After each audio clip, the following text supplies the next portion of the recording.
dependent on a Michael or the late Kobe. And I look at the Patriots today, Doug, and you can talk about system, but that system's not, I mean, your takeaway on what you watched last night, that wasn't that competitive. No, it wasn't. But if we're being fair, I think Bill Belichick's maybe done his best coaching job ever this year. That team has won 6 games. He had 8 players opt out with COVID concerns, including Dante Hightower, one of his 2 best defensive players. The best defensive player in the league was shut down for half the season, most of the season with the Patriots. He doesn't have Julian Edelman. Cam Newton can't throw a football, and they have 6 wins. I'm going to completely. This morning, I met you halfway on the phone. Now, I honestly completely disagree. Mention Popovich. There isn't a system with Popovich. People forget when he first won a championship, he had Tim Duncan and he had David Robinson. They ran a dual post system. Then they morphed and changed. There were 3 different styles they played offensively. Same thing with the Patriots. When Tom Brady first got there, it was about defense, special teams, just scoring enough points. Then, they used their running backs a ton out of the backfield to catch the ball. Then when he had Randy Moss, they didn't win a Super Bowl, but they're the best team in football. They threw the ball deep down the field. Then late in Brady's run there, everything was underneath option routes, Wes Welker, Julian Edelman, Danny Amendola, right? So it's not the system. It's the idea of how you run a football franchise or a basketball franchise. You're right if you tell me no one's ever done it without players, and the Patriots don't have players or championship caliber players, and the Spurs don't have championship caliber players. You're right there. But where I disagree with you is, you watched that team last night, and you're like, oh, my God, how did they win a game? They didn't win a game. They won 6 games with that mess. And my takeaway is much like yours.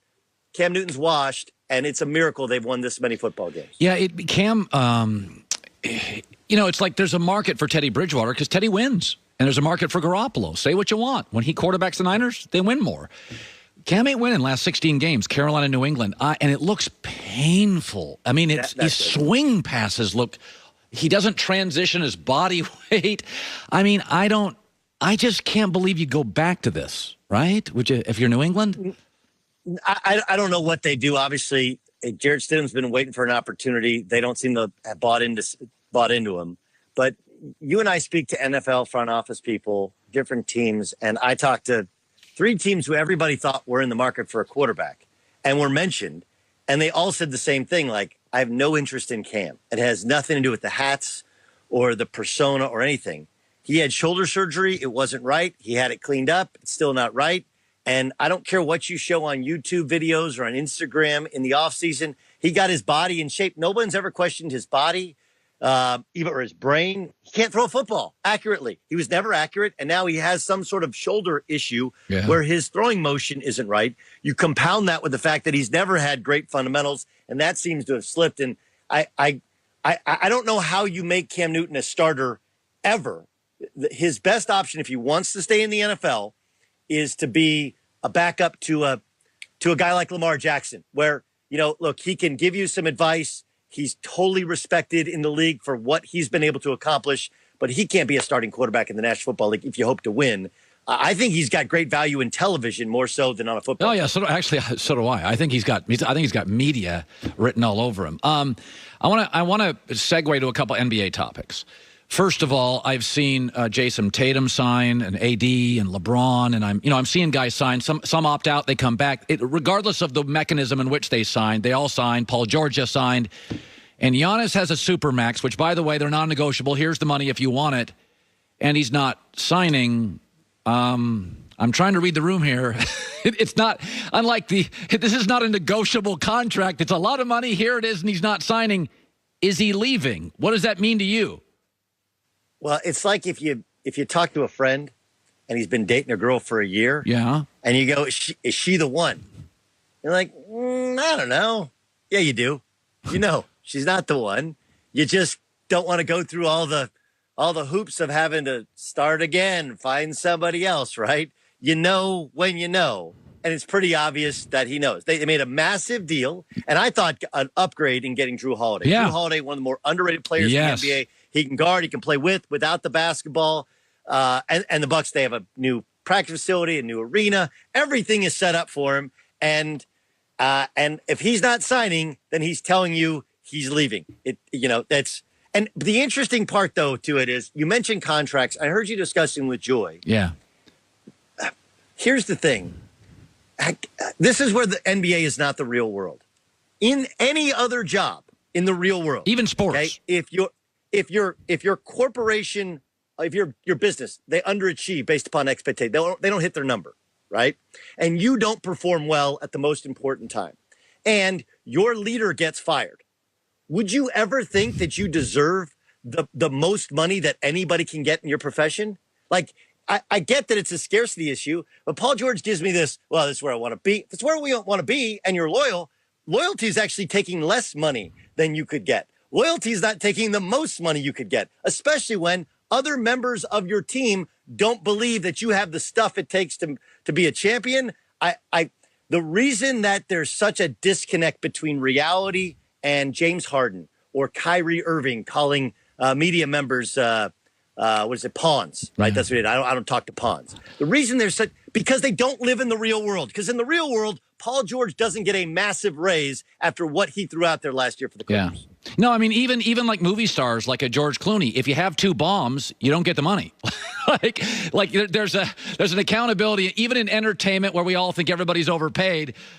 There is an expectation that you have to deliver a hit, but I do think one would think. Yeah, I mean it's the business of basketball, and there's not Paul George a really good player. There's not a lot of guys out there that I need to, if I want to compete against the Lakers, I got to have a second really good player. What do I do? Yes, but do you have to give him $226 million, $45 million a year? And look, I know. This is very much like if we track the downfall of the Houston Rockets, right? We track the downfall. I like the move for Chris Paul. They didn't necessarily love playing together or love being around each other, but it made James Harden better. But remember, Chris Paul gets hurt. Yeah. Okay, gets hurt in the playoffs. They lose, and the Rockets give him the biggest extension anybody could give him at the time because they promised it to him when they acquired him. We're like, that's fine, but look, dude, you destroy our franchise. Then the only person they could trade him for is Russell Westbrook, and then Russell Westbrook makes it worse. And now they fire the coach and the general manager, and they trade Russell Westbrook, and here we are again where they're a mess. But you can track these bad contracts, while they are movable, they can begin the downfall of a championship franchise. I still think the Clippers have a shot to win this thing. All right, Doug, we got to run. Duggar, after our show, All Ball is podcast, gets a lot of listens as well. It's great. Thanks, man. Thank you. Okay, so I told Joy I only do it about once a month. I do a Super Bowl bubble. And there's always about 7 or 8 teams that are in. So I've got mine now. And in the history of the Super Bowl bubble, which is ours exclusively, although we don't own the rights or anything, I've never had Cleveland anywhere sniffing it, not close to it. But some things in life change, and you've just got to adapt. And we'll talk about that plus Blazing 5 top of the hour coming up next. This past season, technology took over sports viewership. We first saw it with the NBA and digital fans, which just got better and better every month and funnier. Joy was actually on that at one point. When it comes to hiring for your business, there is one solution that's been advancing its technology for years, and that is ZipRecruiter. It's matching technology. So it identifies people with the right skills and experience, and it invites them to apply to your job. It's a winning formula. 4 to 5 employers looking for people who post on ZipRecruiter get a quality candidate within the very first day. Technology. Step up your hiring game. Smartest way to hire. Nothing to lose. It's free. Go to ZipRecruiter.com/herd, H-E-R-D. Looking for a job? Or own a company, large or small, and you're looking for employees? ZipRecruiter.com/HERD.